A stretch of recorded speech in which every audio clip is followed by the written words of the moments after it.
Hello student, today we have discussed about the chapter number 5 oscillations. Introductory part आपण oscillations मधला पाहिलेला आहे. तरी पण त्याच्या काही स्लाइड आहेत ते आपल्याला पाहायचे आहेत की जेणेकरून तुम्हाला त्याचा उपयोग पुढे होणार आहे. मात्र डेफिनेशन आपण एक्झॅक्टली पाहणार आहोत. बघा, rectilinear motion the cyclist moves along a straight line. आता पिक्चरमध्ये दिलेला जो सायक्लिस्ट आहे तो स्ट्रेट लाईन मूव्ह होतो, बरोबर. मग ही जी मोशन आहे त्या मोशनलाच काय म्हटलेलं आहे? Rectilinear motion. The motion of an object along a straight line is called as rectilinear motion. म्हणजे ऑब्जेक्टची जी मोशन आहे जर ती स्ट्रेट लाईन असेल तर त्या मोशनला काय म्हटलं जातं? Rectilinear motion. म्हणजे हे झाली तुमची रेक्टिलिनियर मोशन, बरोबर. एका सरळ रेषेमध्ये सायक्लिस्ट जो आहे तो सायकल घेऊन जातो, मग त्याची जी मोशन आहे ती मोशन आहे रेक्टिलिनियर मोशन. लक्षात आलं? The motion of an object along a straight line is called as an rectilinear motion. Note down this definition in your notebook. The cannon ball moves along a curve path. This is the projectile motion. आता projectile motion म्हणजे काय? Actually आपण ह्याच्यामध्ये फक्त definition पाहत आहोत. Projectile motion is a motion in which an object is thrown near the earth surface and it moves along a curve path under the action of gravity only. It's called as the projectile motion. म्हणजे the ऑब्जेक्टची motion अशी की ज्या वेळेला तो object thrown होतो near the earth surface, अर्थच्या जवळ, आणि it move along the curve path, त्यावेळेला तो कर्व पाथ मूव्ह होत असेल तर under the action of gravity त्याला काय म्हणायचं? Projectile motion.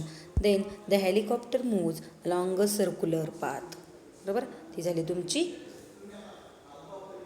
प्रोजेक्टाईल मोशन किंवा सर्क्युलर मोशन. आपल्याला माहिती आहे सर्क्युलर मोशन म्हणजे काय? The motion of an object along the circumference of the circle is called as the circular motion. Earth rotates about its own axis. The example of rotational motion. Rotational motion is a circular movement of an object around the center of an axis of rotation. The motion of an object किंवा circular movement of an object around the center of axis of rotation. Around the center or axis of rotation जी movement होते circular त्याला म्हणायचं rotational motion. त्यानंतर oscillatory motion. Oscillatory motion आपण पाहिलेली आहे. The bob performs to and fro motion. The periodic to and fro motion, back or forth motion of an object around its mean position is called oscillatory motion. मग त्याचे काही example इथं दिलेले आहेत. ह्या सगळ्या ज्या डेफिनेशन मी तुम्हाला आत्ता सांगत आहे त्या सगळ्या तुम्ही डेफिनेशन वहीमध्ये लिहायच्या आहेत आणि पाठ करायच्या आहेत. तसं मग example of oscillatory motion, spring of a mass swing then tuning fork. This is the example of oscillatory motion. त्याच्यानंतर periodic motion, a motion which repeat itself after a regular interval of time is called as periodic motion. A motion in which repeat itself after a regular interval of time is called as a periodic motion. बरोबर. and oscillatory motion is periodic motion. म्हणजे oscillatory motion ही आहे ती काय आहे? Periodic motion आहे. त्याच्यानंतर आता ह्याच्यामध्ये इम्पॉर्टंट पॉईंट्स फॉर एंट्रान्ससाठी इम्पॉर्टंट पॉईंट तुम्हाला काय येतील? Oscillatory motion, periodic motion, oscillatory motion, periodic motion, अशा पद्धतीने तुम्हाला एक्झाम्पल दिलेले असतील आणि ते तुम्हाला ओळखायचे असतील की ह्याचे मोशन कुठले आहेत. All oscillatory motions are periodic but all periodic motions are not oscillatory. म्हणजे बघा, ऑसिलेटरी मोशन ह्या पिरियडिक असतात पण पिरियडिक मोशन सगळ्याच ऑसिलेटरी असतील असं नाही. Terminologies of oscillatory motion. Terminologies of oscillatory motion is, तर आता ऑसिलेटरी मोशनची आपण मीन पोझिशन पाहिली, इक्विलिब्रियम पोझिशन पाहिली, एक्स्ट्रीम पोझिशन पाहिली. बघा डायग्रॅममध्ये तुमच्या लक्षात येईल की मीन पोझिशन ही मध्ये आहे 0च्या तिथं आणि ह्या बाजूला एक्स्ट्रीम पोझिशन आहे आणि इकडच्या बाजूला सुद्धा एक्स्ट्रीम पोझिशन आहे. म्हणजे जरी ते एक्सप्रेशनमध्ये शब्द आले की मीन पोझिशन, एक्स्ट्रीम पोझिशन तर तुम्हाला ह्याच्यावरनं लक्षात येईल. मग ॲक्च्युली मीन पोझिशन म्हणजे काय? The mean position or the equilibrium position is the point where the net force acting on the particle is 0. Mean position कशाला म्हणायचं? की अशी इक्विलिब्रियम पोझिशन की त्या पॉईंटला नेट फोर्स जो पार्टिकलवरती ॲक्ट होतो तो काय असतो, 0 असतो.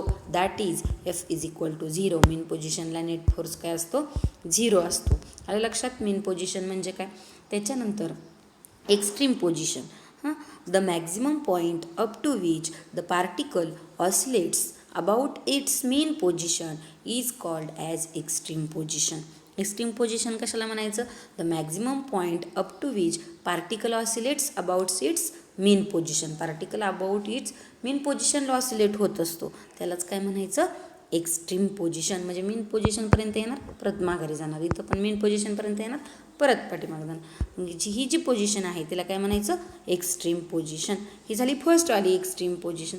सेकंडवाली एक्स्ट्रीम पोझिशन काय म्हणायचं, the maximum point up to which particle oscillate about its mean position is called as extreme position. दोन्ही एक्स्ट्रीम पोझिशन. मग फक्त पॉझिटिव्ह आणि निगेटिव्ह कधी येणार, तर P is called left extreme, negative extreme, आणि R is called as right extreme or positive extreme. म्हणजे इथं फिगरमध्ये दाखवल्याप्रमाणे बघा, फिगरमध्ये दाखवल्याप्रमाणे हा जो P आहे तो काय आहे, मायनस आहे, आणि इकडचा जो R आहे तो काय आहे, पॉझिटिव्ह आहे. म्हणजे ही झाली तुमची पॉझिटिव्ह एक्स्ट्रीम पोझिशन, आणि ही झाली तुमची निगेटिव्ह एक्स्ट्रीम पोझिशन. आलं लक्षात.